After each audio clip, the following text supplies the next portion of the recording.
ត្រីនេះងងឹតតែខ្ញុំមិនខ្លាចផ្លូវឆ្ងាយក្នុងរាត្រីដ៏ងងឹតគ្មានដួងចុងច័ន្ទបំភ្លឺផ្លូវជួនកាលបេះដូងហាក់ឈឺផ្សៅព្រោះដំណើរនៅវែងឆ្ងាយជួនកាលបេះដូងហាក់ឈឺផ្សៅព្រោះដំណើរនៅវែងឆ្ងាយតែនៅក្នុងដើមទ្រូងនៅតែមានក្តីសង្ឃឹមមិនចេះរលាយវាដូចជាដួងចិនតូចមួយចាំនាំផ្លូវឲ្យយើងដើរទៅមុខជានិច្ច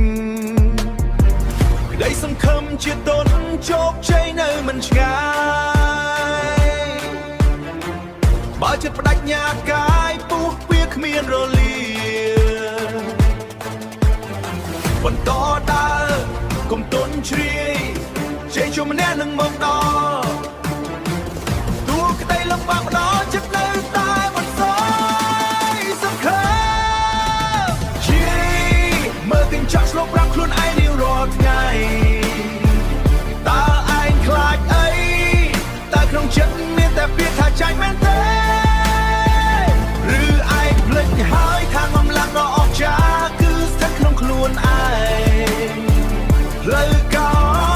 ផ្លូវរត់ដឹកមកដប់មនុស្សគ្រប់គ្នាត្រូវតែជួបប៉ុន្តែអ្នកឈ្នះពិតមិនមែនអ្នកដែលមិនចេះដួលទេ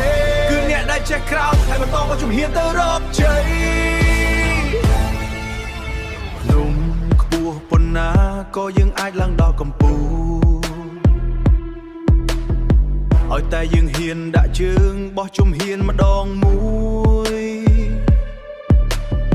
ឲ្យតែដួងច័ន្ទក្នុងចិត្តនៅភ្លឺមិនព្រមរលត់ទោះព្យុះជីវិតបោកបង់ក៏យើងអាចឆ្លងផុតក្តីសង្ឃឹមជាទុនជោគជ័យនៅមិនឆ្ងាយបើចិត្តបដិញ្ញាកាយពុះវាគ្មានរលាទោះក្តីលំបាកម្ដងចិត្តនៅតែមិនចុះចាញ់មិនតែក្តីសង្ឃឹមមានបន្តដើរកុំទន់ជ្រាយជ័យជុំម្នាក់នឹងមកដល់ដួងច័ន្ទក្នុងចិត្តនៅតែភ្លឺ